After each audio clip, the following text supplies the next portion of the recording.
আলাইকুম। আপনারা সবাই কেমন আছেন? আল্লাহর রহমতে আমরা অনেক ভালো আছি। তো আমাদের পাশের রুমটায় আর কি হচ্ছে কাজ করতেছে। তো কাজটা কত দূর আগালো এটাই আপনাদের সাথে শেয়ার করলাম আর কি। তাই তো এটা হচ্ছে বাথরুমে এখনো সব কিছুই লাগানো হয়নি। এই যে উপরে রং টং করে তারপর হচ্ছে কমোড বেসিন এগুলো আর কি লাগাবো।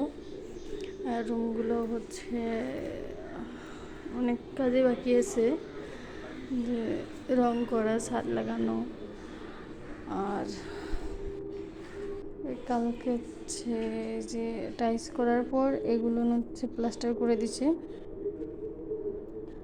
তো রুমটা পুরোপুরি যখন হয়ে যাবে তখন আপনাদের অবশ্যই দেখাবো।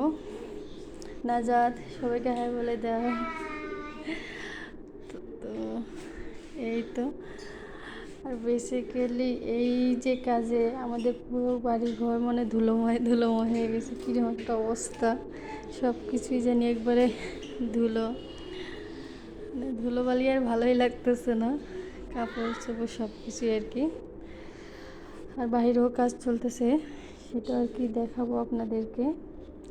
তবে দেশি মুরগি পালার ইচ্ছা আছে, এই জন্য একটা ঘরও বানাচ্ছি। হবে কি না জানি না, এদিকে বেজিও বেশি আছে, তাও ইচ্ছা, দেখি কি হয়। আর গাছ, আমাদের টপের গাছগুলো রাখা একটু সমস্যা, জায়গা কমে গেল। তো আজ কি রান্না করলাম সেটাও চলুন আপনাদের সাথে শেয়ার করি। আর অনেকে বলছে রান্নাঘরটা আমার দেখাইতে, তবে এখন সব কিছু এলোমেলো হয়েছে, তারপরেও যেটুকু সম্ভব দেখাই দিচ্ছি। এই তো রান্নাঘরে মনে করেন সব কিছু এলোমেলোই হয়েছে বলতে পারেন। এই তো ফুল রান্নাঘরে, এখানে একটা ছোটো সিলিং ফ্যান লাগানো হয়েছে। রান্নাঘরের ভিউ কিন্তু আমার দেওয়াই আছে, আপনারা চাইলে দেখতে পারেন। মানে সব কিছুই ধুলা বালু হয়ে আছে, ঘর এখনো মোছা হয়নি। আর এই তো রান্না করছি হচ্ছে সরিষা ইলিশ, আর তো ভাত, আর হচ্ছে এখানে করলা ভাজি, এই তো। আর এই স্পেশালি হচ্ছে এখানে একটা ভর্তা অনেক মজার, এই রেসিপিটা একদিন হলো আপনাদের সাথে শেয়ার করব। আর চালতার আচার বানিয়েছিলাম সেটা আর কি। এই তো, আর এখানে হচ্ছে এই যে প্লেটে রাখা হয়েছে, আর এই যে শোকেসটা এখানে রাখা হয়েছে। তবে এই শোকেসটা না টানিতে অনেক জিনিস আমার ভেঙে গেছে, আর ওগুলা কার্টুনেই রাখানো আছে। আর ওভেনটা আপাতত এখানেই আছে, চালাই হচ্ছে না, পিছনে এটার কারেন্টের লাইন নেই। তো এই পুরো রান্নাঘর এরকম আর কি। আর আমাদের দুইজন সদস্য, শাহান আর ফারজানা, ওরা পুরো শরম করতেছে, দেখুন কি অবস্থা। চলুন বাইরের অবস্থাটা দেখাচ্ছি। আর এই যে বাইরের অবস্থা দেখুন, এখানে কাজ চলতেছে চারপাশে, সব কিছু দেখুন না একবারে কি অবস্থা। এই যে এটা গাঁথা হয়েছে আর কি, এই যে একটু বাড়ি নেওয়া হয়েছে, আর চারপাশে একদম এলোমেলো হয়েছে, কিছু দেখানোর নেই। তো যখন পুরোপুরি কমপ্লিট হবে তখন আর কি সারবো। আর দেখুন আমাদের কাছে এই যে কয়েকটা পেঁপে ধরছে টপের মধ্যে, এই গাছটা এখনও ধরেনি, কী যে হবে।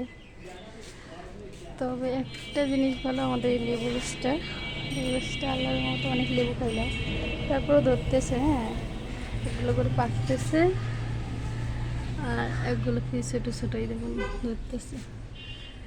আর এই যে আমাদের কমলা গাছে দুইটা, শুধু কমলা। তো এগুলো বেশি মনে হয় বড়ো হবে না, ওবারও দুইটা হয়েছিল, এবারেও দুইটা বেশি হচ্ছে না। একটা মেহেদি গাছ, আর যেটা আমরা ফুল পাতা বলি, আপনারা কী বলেন অবশ্যই জানাবেন। এই তো, আর বাকি গাছালি পাশে দেওয়া আছে, এগুলো অবশ্য ওর অফিসের ভিতরেও নিয়ে গিয়েছে আর কি। যে আরও ঘরে কী অবস্থা দেখুন, একবারে গাছ গাছালিগুলো টানিতে একটা অবস্থা খুবই খারাপ হয়ে গেছে। আর গোলাপ গাছের শুধু 2টা গোলাপ, অনেকগুলো গোলাপ গাছ, মানে সব কিছু টানাটানি এলোমেলো জন্য গাছগুলো আর কি ভালো হয়নি। আর এই যে এটা হচ্ছে মুরগির আর কি ঘর বানাইছি, দেখি অনেকটা উঁচা করছি করে তালার সিস্টেম আর কি বানিয়ে দিয়েছি, যে কী হবে জানি না। আরে দেখুন পেয়ারা পড়ে আছে আমাদের কাছে, অনেক পেয়ারা ধরছিল, এখনও আছে 2-1টা করে। তবে প্রথমের দিকে অনেক পেয়ারা মানে খাওয়াই যায়নি, এরকম অবস্থা, মানে এত পাকতো পারাও যাইতো না, দিতে হচ্ছে লাঠি নাই, ভাঙ্গি গেছে আর কি আগের লাঠিটা। পেয়ারাগুলো অনেক ভালো কিন্তু বিচিটা অনেক শক্ত আর কি। তো এই পর্যন্তই, আপনারা ভালো থাকুন, সুস্থ থাকুন এই কামনাই করি। আল্লাহ হাফেজ।